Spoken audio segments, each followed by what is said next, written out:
Ok, bonsoir. Donc, merci d'être resté jusqu'au bout, enfin presque jusqu'au bout. Du coup, je vais vous parler d'un travail qu'on a fait. C'est un travail commun avec plusieurs personnes. J'en ai mentionné un certain nombre ici. Donc, Johan Chagnon, qui était stagiaire de M2 chez nous, Yagmur Sinar, qui a fini son postdoc chez nous, Quentin Grel, qui finit sa thèse à Naver Labs, qui était co-encadré avec Julien Pérez, Mingan Lee, qui fait sa thèse chez nous, et Diana Popa, qui est dans la salle et qui fait son postdoc chez nous. Et donc, il y aura deux grands types de travaux que je vais montrer dans cet exposé. Un travail qui tourne autour de la thèse de Quentin Grel, et puis un travail qui tourne autour de la thèse de Mingan Lee, avec des contributions de Diana, Johan et Yagmur.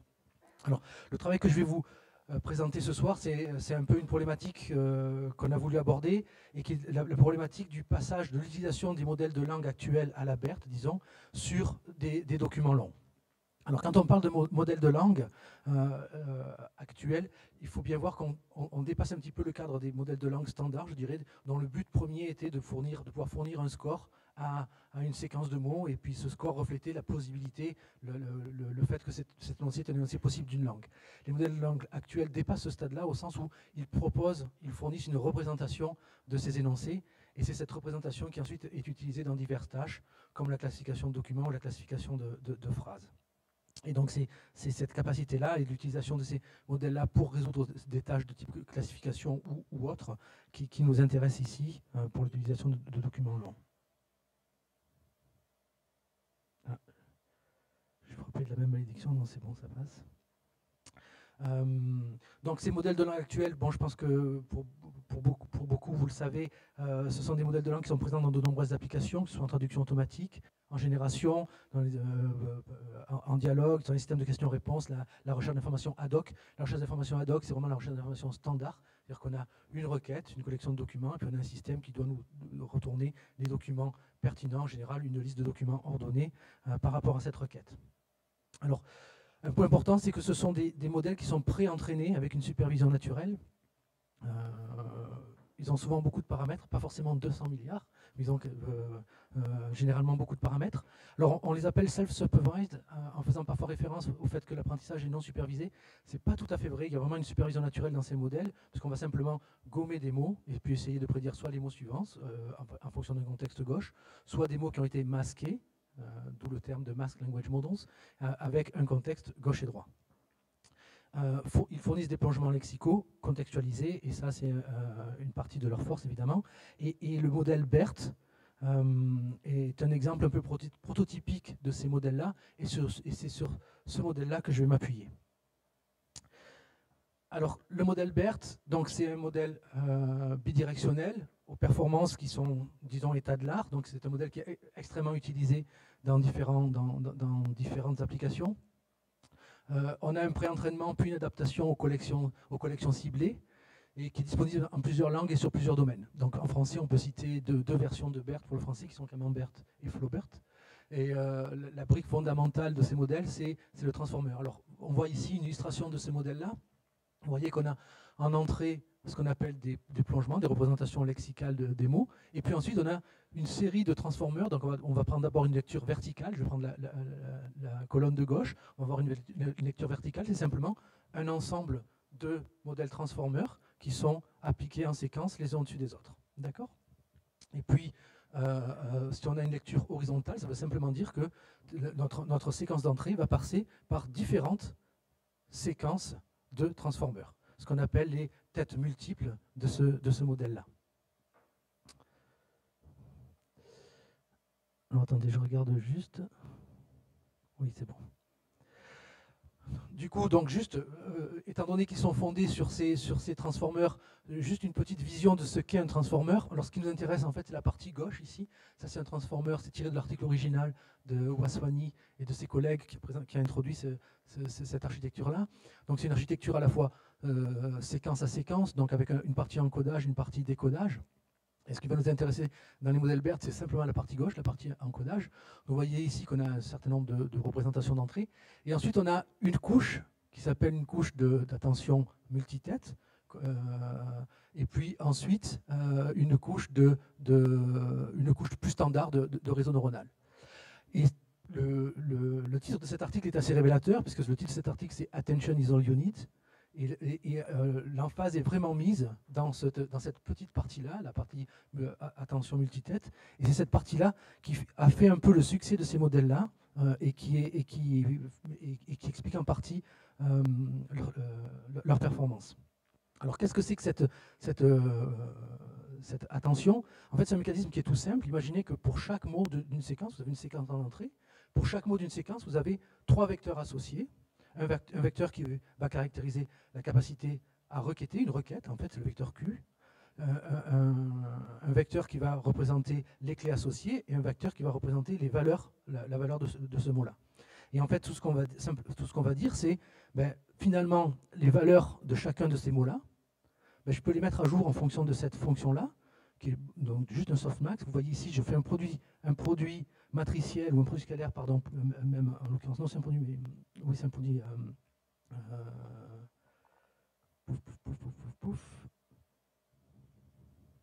Non, c'est un produit scalaire entre ces deux vecteurs-là que je normalise, et puis ensuite, je vais simplement repondérer mon vecteur de valeur. Alors, qu'est-ce que ça veut dire? Ça veut simplement dire que je vais regarder pour chaque mot de ma séquence, je vais regarder sa proximité, entre guillemets, avec tous les autres mots de la séquence, et mettre à jour le vecteur de points en fonction de la proximité des autres séquences. Donc on va faire l'hypothèse ici que tous ces vecteurs-là ont les mêmes dimensions.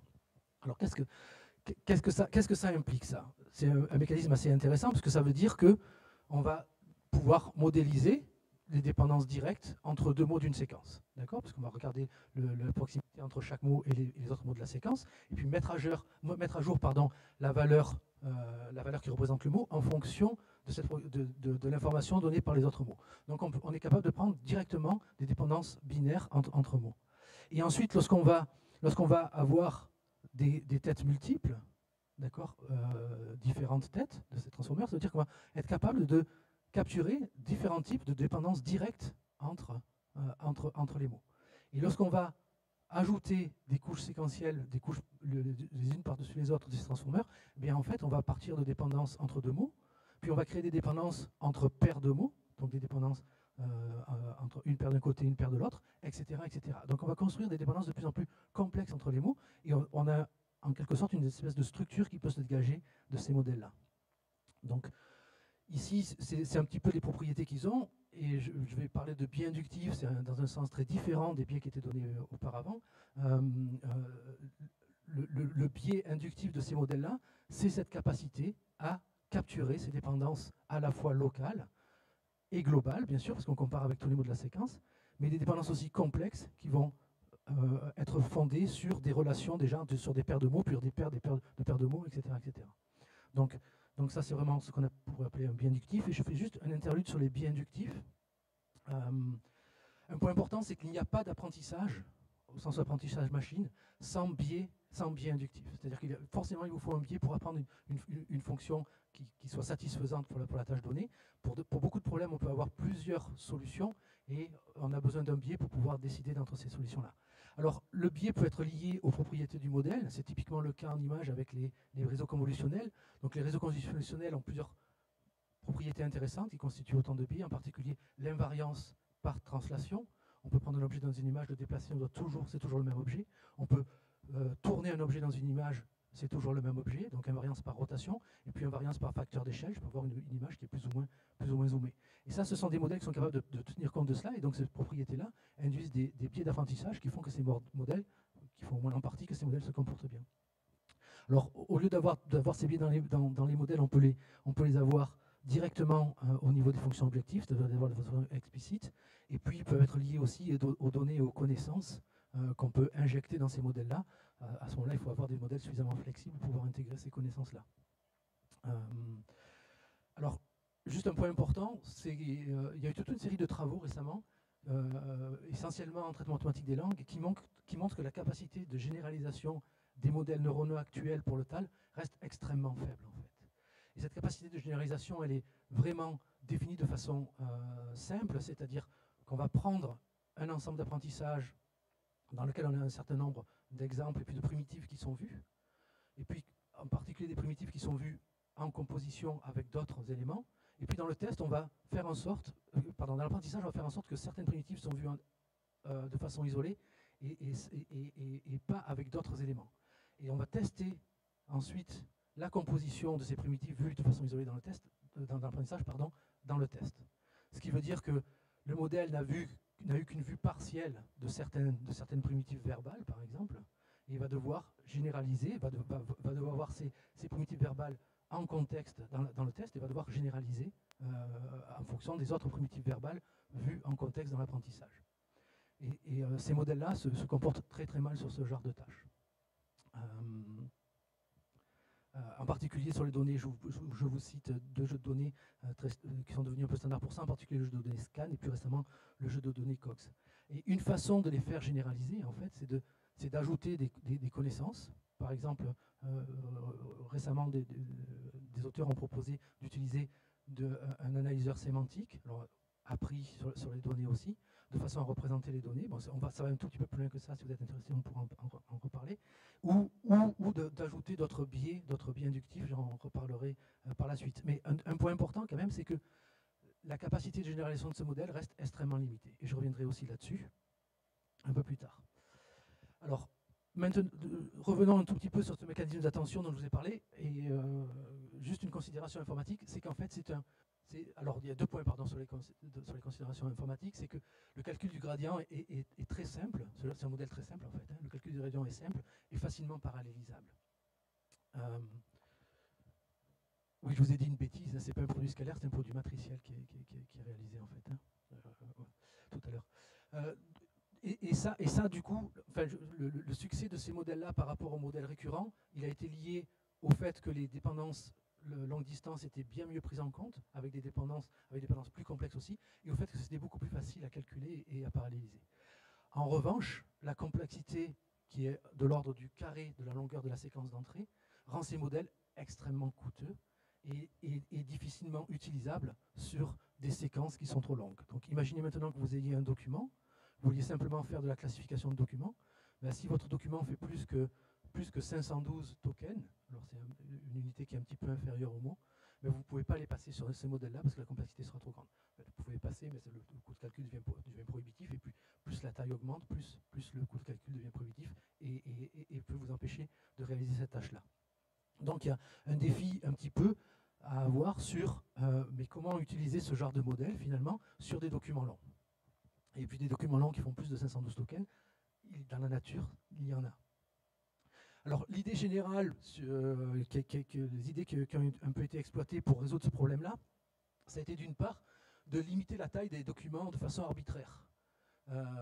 Alors l'idée vraiment standard, c'est de dire ben, on va tronquer les documents, on prend les 512 premiers tokens et on passe ces modèles-là, ces documents au modèle, et on travaille simplement sur la représentation des documents qu'on obtient. Elle ne s'appuie que sur le début du document. Et en se disant, bon, par exemple, il y a des tâches comme le résumé automatique, où on sait que souvent le début d'un document est plus informatif que la fin et permet de mieux résumer le document. Une des baselines dans ce modèle-là, c'est simplement de sélectionner les quelques phrases en début de document. En recherche d'information, on a eu aussi la même approche, avec la remarque qui est que ce qu'on a pu constater, c'est qu'un document est d'autant plus pertinent pour une requête que l'information pertinente est contenue au début du document. Voilà, donc ça peut justifier ce genre d'approche. Malheureusement, comme on va le voir, ça ne permet pas de traiter un nombre de cas assez important. On peut aussi utiliser une fenêtre glissante, c'est-à-dire qu'on va avoir une taille de 512 tokens, et puis on va faire glisser cette fenêtre-là sur tout notre document, ce qui permet de traiter l'ensemble du document. Par contre, ça ne permet pas de capturer l'ensemble des dépendances longue distance entre le début d'un document et la fin d'un document, par exemple. Et puis on peut aussi utiliser des modèles hiérarchiques qui vont s'appuyer sur des dépendances extraites au niveau de blocs de taille plus courte, et puis ensuite agréger, essayer de capturer des dépendances globales entre ces blocs-là. Et les deux approches que je vais vous présenter sont tirées de ces familles-là. D'abord utiliser des modèles hiérarchiques, et puis ensuite faire une sélection adéquate.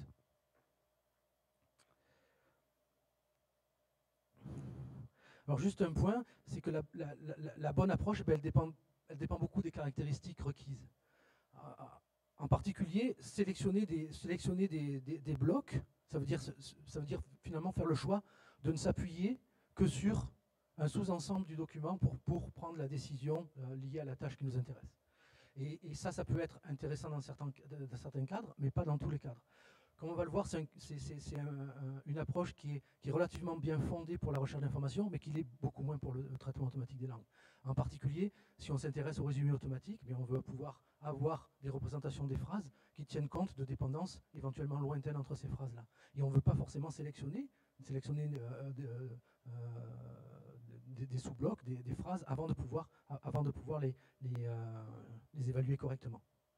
Donc, ce que je dis ici, c'est que de façon un peu grossière quand même, c'est que les applications de traitement automatique des langues requièrent souvent une représentation fine et complète d'un document, et que la RI ad hoc ne requiert qu'une représentation partielle d'un document. Et du coup, nous allons privilégier des pistes différentes dans ces deux cas-là. Alors, je vais d'abord vous présenter une première proposition qu'on a faite, qui s'appelle Globalizing BERT, GBERT, et qui vise à proposer une structure hiérarchique au-dessus de BERT et qui vise à avoir une représentation complète du document. Donc là, il n'y a pas de filtre, il n'y a pas de sélection. Et le modèle, en fait, est relativement simple. L'astuce étant de travailler au niveau des couches des transformers. Donc vous vous souvenez que BERT, c'est un ensemble de transformers qui vont être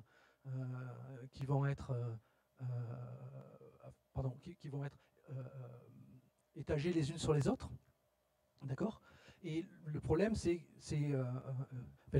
du coup de pouvoir, et donc on a ici des blocs de taille fixe. Donc imaginez que les blocs correspondent à des phrases, en gros. Donc on peut traiter ces éléments, un document phrase par phrase, d'accord. Donc on a la première phrase, la deuxième phrase, etc.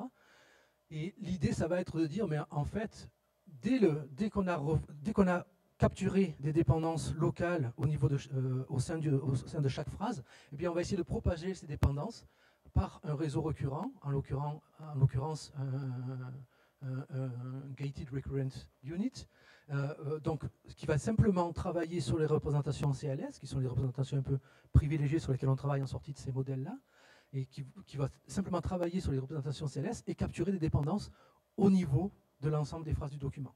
Donc cette fois, on n'est plus limité par la taille au niveau de ce modèle-là.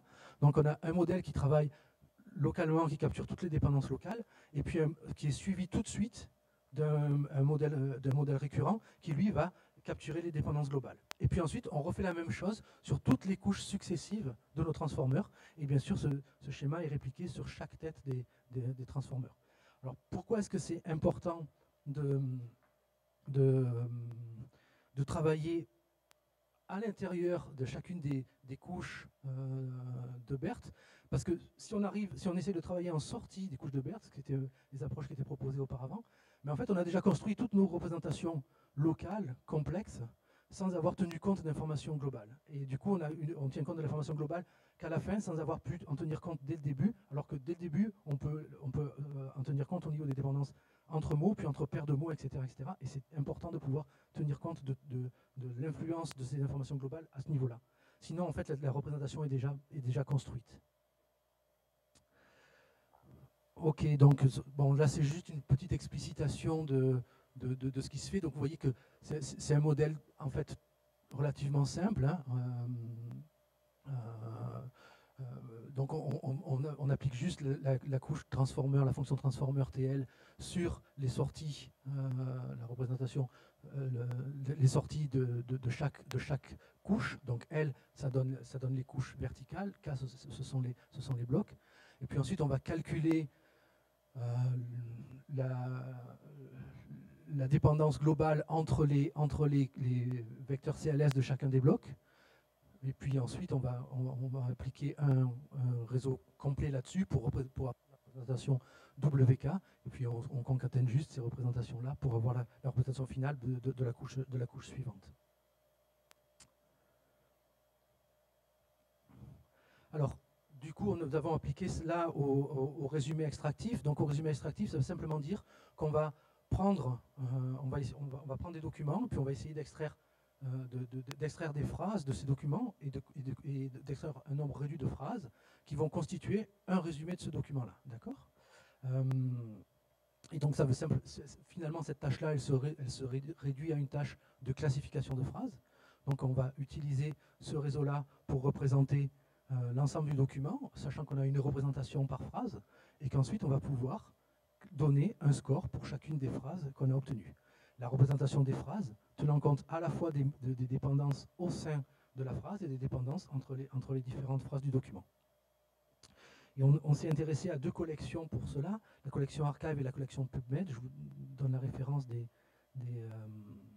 auteurs qui ont proposé ces collections-là. Donc vous voyez le nombre des documents en apprentissage, validation et test, et la taille moyenne des documents en nombre de mots. Donc le nombre de mots, c'est un petit peu supérieur au nombre de tokens. Donc vous voyez qu'on est très largement au-dessus des limitations de ces modèles-là. Donc on a forcément besoin de méthodes de ce type-là pour traiter ces documents-là. Et l'évaluation sera fondée sur le score rouge entre ce qu'on considère comme un résumé référence et le résumé produit par le système. Alors le résumé référence, en fait, il est construit de façon un peu particulière, parce que dans ces collections, les résumés ne sont pas des résumés extractifs, mais ce sont plutôt des résumés abstractifs, c'est-à-dire qu'ils sont fondés sur une lecture du document, puis la production d'un résumé. Ils ne sont pas du tout fondés sur des phrases extraites de ces documents-là.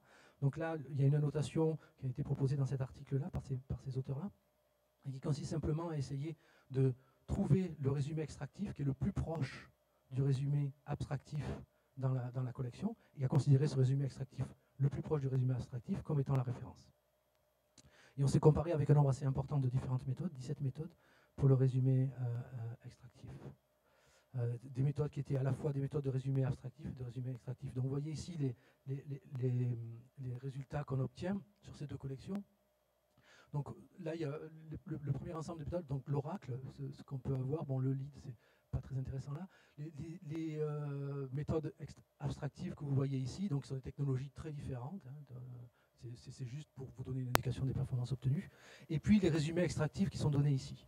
Et là, vous voyez toute une série d'approches, comme les long formers, les reformers, qui sont, ou les BERT-SUMEXT, qui sont autant de propositions pour améliorer, pour faire passer ce document long dans des modèles à la BERT. Donc, dans le cas des... alors, ma mémoire me fait défaut là, mais dans le cas des long formers, par exemple, on va avoir, si je ne vous dis pas de bêtises, on va simplement avoir une attention qui n'est pas calculée sur la totalité de la séquence, mais sur quelques éléments choisis autour d'une diagonale.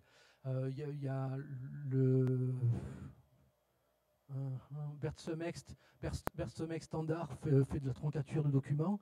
BERT-SUMEXT SW utilise une fenêtre glissante sur ces documents-là. Et puis le GBT-XSUM, c'est celui que nous proposons. Et vous voyez qu'il y a une amélioration systématique sur ces collections-là. Alors évidemment, ce sont des collections qui sont des collections de documents longs. Si on passe notre méthode sur des collections de documents courts, il n'y a pas d'avantage. On a même intérêt, en fait, à utiliser, si le document est court et passe entièrement dans BERT, on a tout intérêt à le passer tel quel dans BERT et à ne pas utiliser cette couche de réseau récurrent, parce que finalement, on essaie de capturer quelque chose d'un peu plus compliqué, pardon, des signaux un peu plus faibles là-dessus. Alors juste pour vous montrer un petit peu pour illustrer un petit peu le comportement de ces différents modèles, mais en fait, ici c'est la position de la phrase qui est sélectionnée. Donc la proportion de fois que les phrases en position 0 sont sélectionnées. Dans le modèle Oracle, vous voyez que la proportion de phrases en position 0 sélectionnées est autour de 0,02. Et puis vous voyez ensuite comment les différents modèles vont sélectionner ces phrases-là. La majorité des modèles, le nôtre y compris, tend à sélectionner les phrases en début de document. Malgré tout, on voit que c'est moins le cas pour notre modèle que pour d'autres, et puis on voit qu'on est pareil, qu'on sélectionne des phrases en deuxième document de façon un peu plus claire, et puis qu'on continue à sélectionner des phrases à la fin, ce qui est moins le cas des autres modèles. Alors juste pour donner une illustration, je ne sais pas si vous voyez ici, peut-être une illustration plus qualitative des résultats obtenus et qui montre assez bien le fait qu'on est capable d'aller chercher des phrases loin dans le document, ce que les autres modèles ont plus de mal à faire. et tout simplement parce qu'il y a ce mécanisme de dépendance globale aussi qui est pris en compte. Donc là, on a le résumé référence en haut, le résumé que nous produisons et le résumé produit par une autre méthode.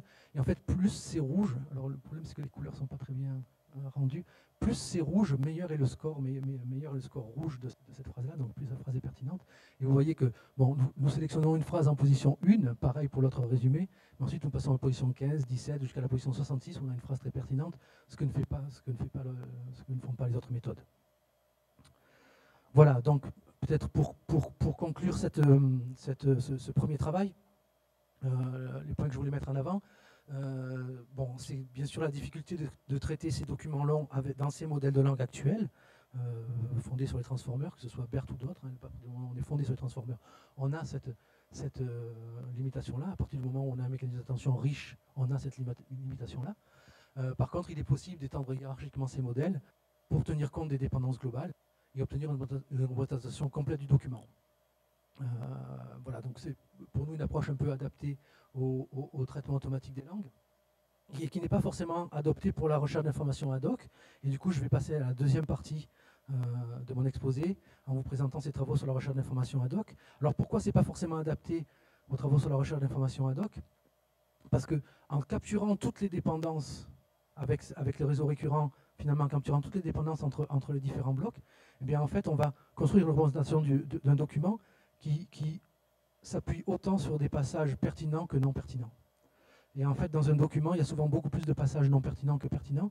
Et donc finalement, on bruite la représentation qu'on veut avoir. Et surtout, si on compare cette représentation à celle qu'on peut obtenir en ne s'appuyant que sur l'information pertinente. Du coup, là, on va avoir une stratégie un petit peu différente. On a testé ce modèle-là en RI ad hoc sans trop de succès. Donc on va avoir une stratégie un petit peu différente qui va consister à sélectionner les blocs pour la recherche d'informations. Alors je vais commencer juste par vous montrer une petite analyse de quelques collections standards par rapport à ces blocs. Donc on a choisi quatre collections relativement standards qui sont MQ 2007, 2008, Gov2 et RobustoFor, donc c'est leur petit nom, entre guillemets. Et les collections MQ ont été très largement utilisées dans les campagnes d'apprentissage d'ordonnancement. Et les questions Gov2 et Robust sont les collections Gov2 et Robust sont des collections beaucoup plus standards de la recherche d'information. Et on va s'intéresser à la longueur des documents dans ces documents, dans ces collections. Est-ce qu'il y a des documents longs dans ces collections ou pas? On va s'intéresser à la position de l'information pertinente. Est-ce qu'elle se trouve au début de documents ou pas? Et puis on va s'intéresser au fait que, à la question de savoir s'il faut, pour sélectionner ces documents, s'il faut s'appuyer sur un appariement exact ou un appariement plus flou. Alors là, vous avez ici, donc on a utilisé une méthode de découpage en blocs qui est tirée d'un papier relativement récent de Ding et de ses collègues, et d'une méthode qui s'appelle CogLTX. C'est un découpage en blocs. Les blocs ressemblent beaucoup à des phrases, en fait. Hein. C'est une méthode presque de découpage en phrases. Alors, on ne voit pas très bien, là, c'est dommage. Mais vous avez ici le nombre de blocs, en gros, limité à 150, si je ne dis pas de bêtises. Et puis on voit ici à la fois une barre qui correspond au percentile avec 25%, à 50% et à 75%. Et donc, en gros, le percentile à 50% vous dit ben, la moitié des documents ont une longueur qui est inférieure sur cette collection-là à droite à 40 blocs et la moitié des documents, du coup, a une longueur supérieure à 40 blocs. Donc, avec la notion de bloc qu'on a, la taille moyenne d'un bloc, c'est environ 62 tokens, ce qui veut dire qu'on peut passer à environ 10 blocs, un peu moins de 10 blocs, dans un modèle BERT. Donc, vous voyez que 10 blocs, dans quasiment toutes les collections, la moyenne était plutôt à 20, et bien sûr, l'écart-type à 75% peut être extrêmement important. Ce qui veut dire que si on doit tronquer les documents, eh bien on va effectivement filtrer énormément ces documents. Ça signifie qu'il y a beaucoup de documents longs dans ces collections. Voilà. Alors, où se trouve l'information pertinente? On dispose de collections pour lesquelles on a des valeurs de pertinence pour les documents, mais pas forcément pour les blocs dans ces documents. Donc il va falloir qu'on utilise une mesure un peu indirecte de la pertinence dans ces blocs-là. Et comme il est d'usage en RI, on utilise ce qu'on appelle un Retrieval Status Value. Donc simplement un score de recherche d'information donné par un modèle standard, ici le modèle BM25. Donc on a simplement pris ces différents blocs et calculé un score de pertinence entre la requête et chacun des blocs. Et vous voyez ici les histogrammes qu'on obtient. Décidément, les couleurs sont vraiment mal rendues. En bleu, vous avez les scores de pertinence sur tous les documents. En orange, sur les documents qui sont pertinents. Et en vert, sur les documents qui sont non pertinents. Donc il y a une proximité très forte entre la courbe, entre les valeurs bleues et les valeurs vertes, parce qu'il y a une prédominance de documents non pertinents dans notre collection. Il y a très peu de documents pertinents. Ce qu'on peut constater malgré tout, c'est que ce score de pertinence, on va l'appeler de pseudo-pertinence, ce RSV, il est relativement haut. Alors ça varie d'une collection à l'autre, mais il reste relativement haut, quelle que soit la position des blocs. D'accord. Donc si je prends cette figure-là, par exemple, on voit que le score sur la position 0 est bien sûr le plus important, la première position, pardon, et puis qu'ensuite, il reste quand même relativement élevé sur tout un ensemble de positions avec une petite décroissance sur la fin. Et ce qui est un petit peu rassurant, ce n'est pas le cas sur toutes les collections, c'est qu'il y a malgré tout assez régulièrement une différence assez importante entre le score sur les documents pertinents et le score sur les documents non pertinents. Si ces deux scores ont des valeurs très proches, mais en fait c'est difficile de conclure, de s'appuyer sur le fait que le RSV reflète bien la pertinence. Pourquoi? Parce que s'il donne la même chose pour des documents pertinents ou non pertinents, donc si les documents sont non pertinents, on sait que les blocs sont non pertinents, on peut se poser la question du fait que ce score-là reflète bien la pertinence. Du coup, il y a quelques valeurs qu'on peut éliminer, comme les valeurs à droite sur les deux courbes d'en haut, mais pour les autres, l'écart est suffisamment important pour se dire que c'est un bon reflet. Et donc, pour conclure que finalement, l'information pertinente n'est pas concentrée en de rares endroits, mais on la retrouve un peu partout dans le document. Et ça, c'est en accord avec une hypothèse qui avait été émise dans les années 94, en 94, si je ne dis pas de bêtises, qui s'appelle l'hypothèse de verbosité, qui a été émise par Robert Stevenson et qui disait qu'effectivement, on pouvait trouver de l'information pertinente un peu partout dans les documents. Voilà. Et puis, la dernière question qu'on se posait, c'est faut-il un appariement exact ou un appariement flou? Et là, vous avez des courbes qui montrent, alors on a fait l'expérience suivante, de prendre la requête originale, d'accord, puis de regarder un petit peu les scores obtenus sur les différents blocs, ce que je vous ai montré sur les histogrammes précédents. Et on fait maintenant la même chose avec une requête étendue en prenant en compte les synonymes des mots de la requête originale. Donc on a utilisé WordNet, enrichi la requête originale avec les synonymes, et on regarde le score obtenu. Et là, ce que vous voyez, c'est donc en noir, ça concerne la requête étendue, en moins noir, en gris, la requête originale. Ce qu'on montre ici, c'est la différence entre le score obtenu pour chacune de ces courbes-là, hein, pour la noire comme pour la grise. On montre la différence entre les scores obtenus sur les documents pertinents et non pertinents. Donc plus ce score est élevé, et, meilleur est notre estimation de la pertinence du bloc. Et puis, ce qui nous intéressait ici aussi, c'était de voir dans quelle mesure est-ce que la requête étendue était au-dessus de la requête originale. Donc, permettait d'avoir des scores de pertinence meilleurs et donc de pouvoir capturer de meilleurs documents, de meilleurs blocs.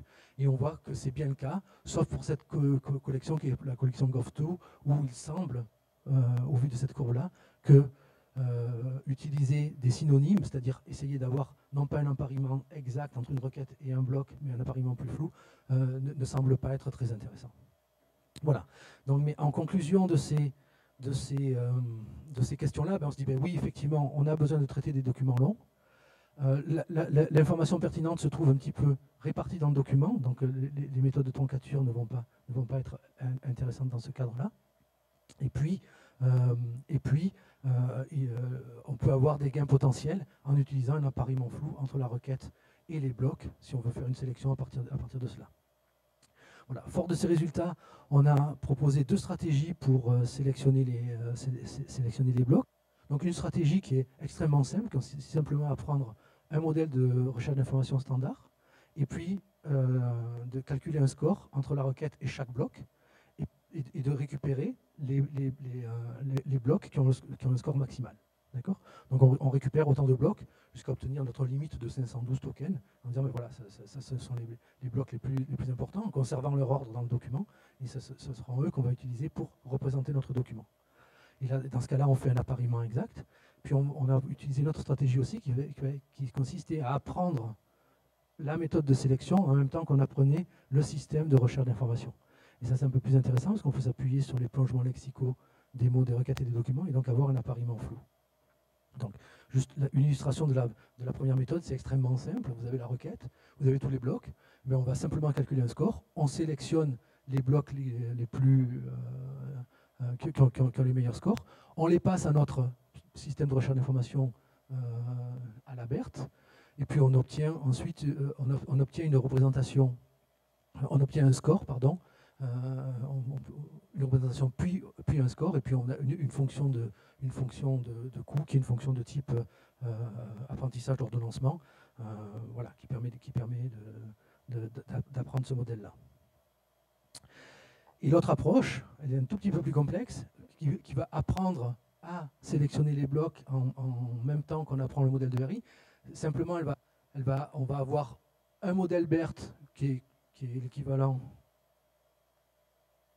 Alors, ce Deep Neural Iron Network, on l'a divisé en deux parties dans le transparent suivant, qui est un modèle BERT de représentation, puis un modèle linéaire qui permet simplement de calculer un score.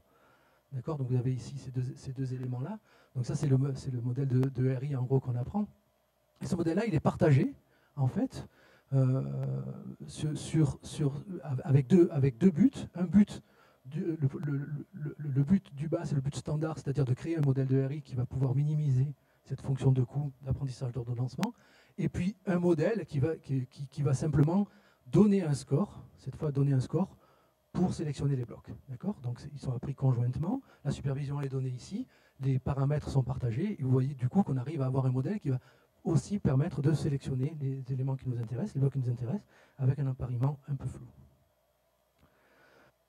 Donc on a fait un certain nombre d'expériences, je vais peut-être passer un peu rapidement là-dessus. Donc on a rajouté les mêmes collections que pour l'analyse avec la collection de Trek Deep Learning 2019. On a utilisé nos modèles on a utilisé notre procédure de sélection de blocs dans deux modèles très standards de la recherche d'information neuronale, qui sont Vanilla BERT et Parade. Et puis on a comparé avec différentes approches. Alors Parade, c'est un modèle un peu plus complexe qui s'appuie sur des passages. Eux aussi avaient vu l'importance de se reposer sur des passages à différentes positions dans un document. Du coup, en fait, ce qu'ils ont réalisé, c'est soit le document est suffisamment court pour que tous les passages puissent être pris en compte, soit ils sélectionnent quelques passages au début, quelques passages à la fin, et ils sélectionnent aléatoirement des passages au milieu. D'accord ? Voilà. Et donc voilà les résultats qu'on obtient sur la collection MQ 2008. Donc vous voyez, on a quelques baselines, quelques méthodes de référence en haut, en particulier BM25 qui est extrêmement standard, qui n'est pas un modèle neuronal. Tous les autres modèles sont des modèles neuronaux, en particulier DeepRank qui était un modèle état de l'art il y a quelques années. Et puis le modèle Vanilla BERT qu'on a amélioré, le modèle Parade qu'on a amélioré, et puis un autre modèle qui est un tout petit peu différent. Je ne rentrerai pas là-dedans. Le Random Select, c'est le même modèle que celui qu'on a, sauf qu'on débranche notre procédure de sélection de blocs et on dit juste on choisit des blocs au hasard. D'accord ? Et donc vous voyez qu'il y a des améliorations significatives de ces méthodes-là. Alors ici, les trois premières correspondent à des approches avec appariement exact. La dernière, c'est l'approche avec appariement flou. Et lorsqu'il y a la mention VBERT, ça veut dire que le modèle utilisé, c'est le modèle Vanilla BERT, qui est vraiment très, très simple, entre guillemets, par rapport à cet autre modèle. Et Parade 5, c'est même le modèle Parade avec 5 passages. Et vous voyez qu'on arrive à améliorer les modèles de RI, notamment le modèle Parade, qui est un modèle état de l'art, même qui sélectionne 32 passages, alors qu'on ne sélectionne que 5 passages ici. Et puis on a le même type de résultat sur ce genre de collection. Et alors ce qui est intéressant, c'est qu'effectivement ici, le modèle où les blocs, où l'appariement est flou, c'est le modèle qui a tendance à donner les meilleurs résultats sur cette collection, ce qui n'est pas le cas sur la collection Gov2, comme on le remarquait sur la figure précédente, où c'est le modèle Parade 5 qui se comporte le mieux. Voilà, alors sur la collection Deep Learning de Trek, en fait là on s'est comparé à différentes différentes approches. Donc on a parlé des long formers, des sparse transformers, des QDS qui sont des variantes aussi de ces approches où on va essayer d'avoir des mécanismes d'attention plus parcimonieux pour montrer qu'effectivement on gagne encore à utiliser ce genre de modèle qui est un modèle un peu plus simple que ces modèles proposés là. Voilà, donc j'arrive à la fin de mon exposé. Donc, ce que je voulais vous dire là-dessus, c'est que c'est une approche simple qui permet de traiter de façon adaptée les documents longs, avec des résultats compétitifs et qui pourtant utilisent moins d'informations que des modèles plus complexes comme Parade. Je pense que sur Robust, O4 et Gov2, nous avons les résultats état de l'art des modèles de type Vanilla BERT sur ces collections-là. Alors, quand même, un point important, c'est que je n'ai pas précisé auparavant, c'est que tous ces modèles neuronaux, la RI neuronale, elle est fondée sur 2 étapes en fait. C'est-à-dire que ces modèles un peu complexes ne sont pas utilisés sur tous les documents de la collection, mais on commence par sélectionner 200, quelques centaines, mais un nombre limité de documents avec un modèle de recherche d'information standard, et ensuite on applique ces modèles neuronaux sur ces 200 documents. Voilà. OK. Et le coût reste malheureusement important.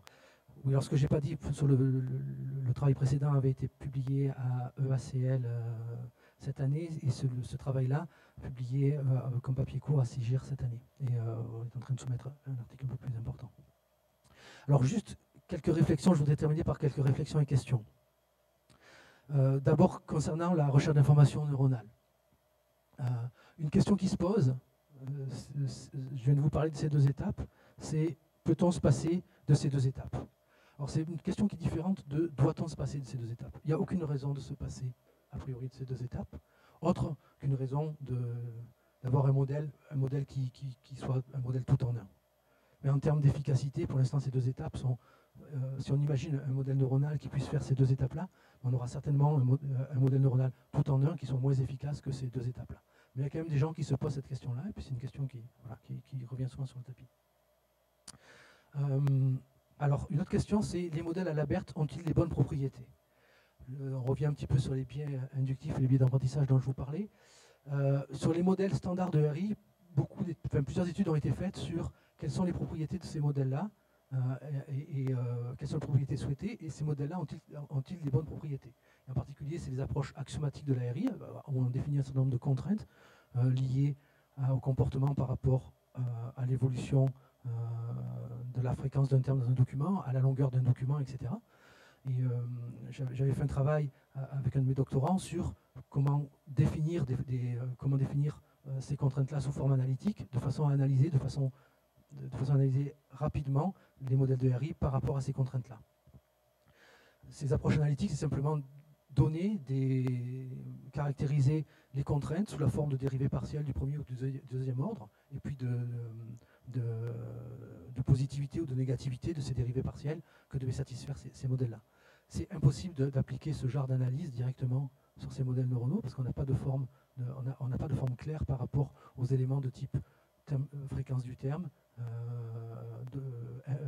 fréquence inverse dans la collection ou longueur du document. Mais même sur la longueur du document, vous voyez qu'à partir du moment où on sélectionne des blocs, ben, il y a de grandes chances que la contrainte que la longueur du document soit perdue, entre guillemets, et qu'on ne satisfasse pas cette contrainte-là.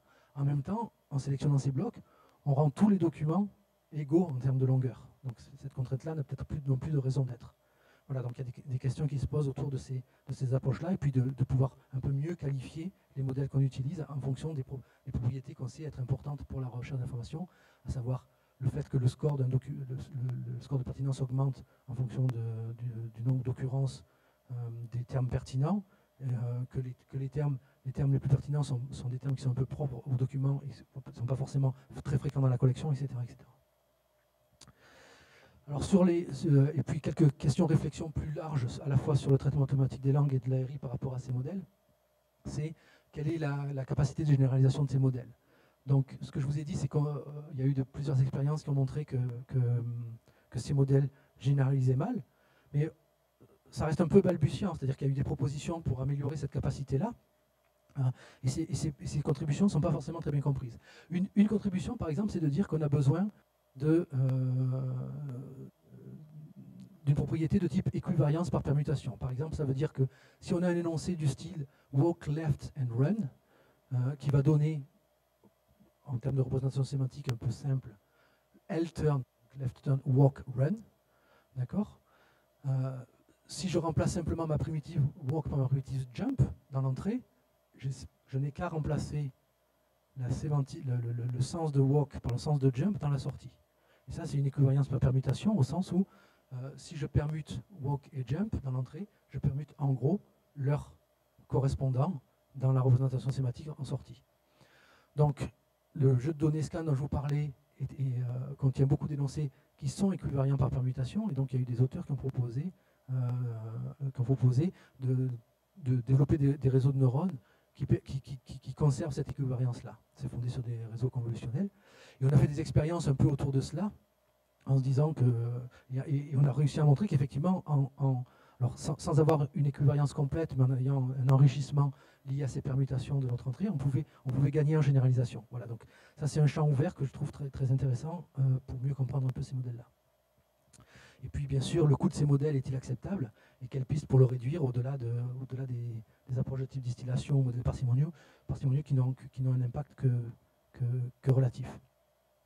Et peut-être plus largement, c'est aussi une discussion qu'on avait tout à l'heure à la pause avec Géraldine, peut-être plus largement, ces modèles-là, on augmente la taille des données, on augmente la taille des paramètres, en gros on construit d'énormes mémoires qu'on peut réutiliser dans nos tâches.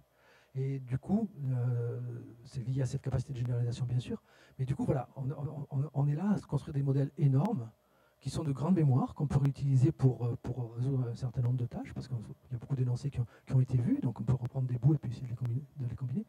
Mais se pose la question de quelle connaissance on apporte sur nos tâches et sur nos éléments. En fait, les connaissances, elles sont directement apportées par les données, et plus tellement, je caricature un petit peu, et plus tellement par un regard scientifique qu'on peut avoir là-dessus. Il y a une espèce de course à la dimension des données, à la dimension de ces modèles-là. Quand j'entendais tout à l'heure l'exposé sur Big Science avec 200 milliards de paramètres et puis des corpus volumineux, bien sûr, on va certainement gagner en performance, mais est-ce que nos connaissances scientifiques ont progressé? Je ne suis pas très sûr. Ceci étant, je serai certainement un utilisateur de ces modèles-là une fois qu'ils seront sortis. Voilà, c'était un peu ce que je voulais dire. Je vous remercie.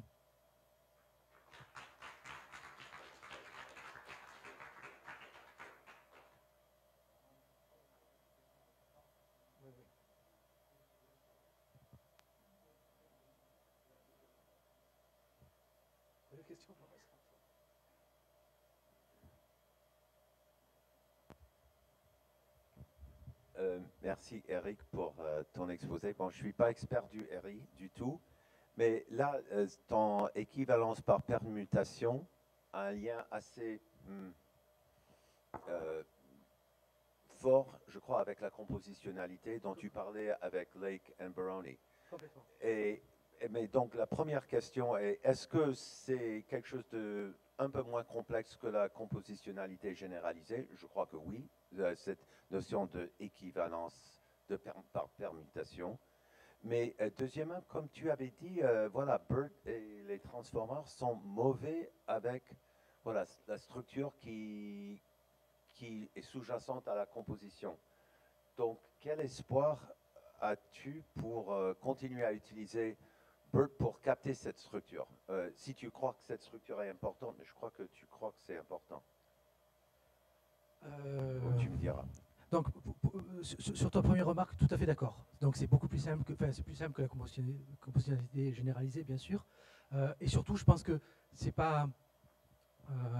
Il y a plein d'énoncés qui ne sont pas équivariants par permutation, qui sont bien plus complexes qu'une équivariance par permutation. Même dans le jeu de données scan sur lequel ils ont développé cela. Donc oui, ça ne dit pas tout, et je ne suis pas très sûr que ce soit le bon biais inductif, pour être franc, en fait. Hein, je ne le crois pas. Mais bon, voilà, c'était juste une question, je pense que c'est des choses à étudier. Alors, en fait, pour être très franc, pour répondre à ta question, la deuxième question, c'est je ne sais pas. Au sens où il y a eu des travaux récents où ils ont utilisé des grammaires hors contexte synchrones, et j'insiste bien sur synchrone parce qu'un biais important quand même, c'est le fait que si vous regardez ces deux représentations, ou si vous regardez des représentations syntaxiques de phrases, il y a quand même une proximité forte entre l'entrée et la sortie. Et donc, en travaillant sur des grammaires synchrones, on arrive à capturer ces représentations-là. Et donc, on a aussi un biais qui est la proximité des représentations conceptuelles qu'on peut avoir avec l'entrée. On ne va pas chercher des représentations conceptuelles trop farfelues. Je pense que l'humain serait dépassé, entre guillemets. Mais du coup, il y a cette injection de connaissances par le biais de grammaires hors contexte. Nous, on a utilisé des grammaires de dépendance. Alors, c'était des grammaires hors contexte synchrone, mais de type sémantique. Nous, on a utilisé des grammaires syntaxiques, simplement des annotations d'arbres, qui ont permis d'améliorer aussi les résultats. Donc voilà, je pense que c'est aussi les guider dans les bonnes structures à avoir. Voilà, mais je ne sais pas, parce qu'on commence un peu cette recherche-là, et puis on se pose beaucoup de questions sans beaucoup de réponses, pour être franc encore.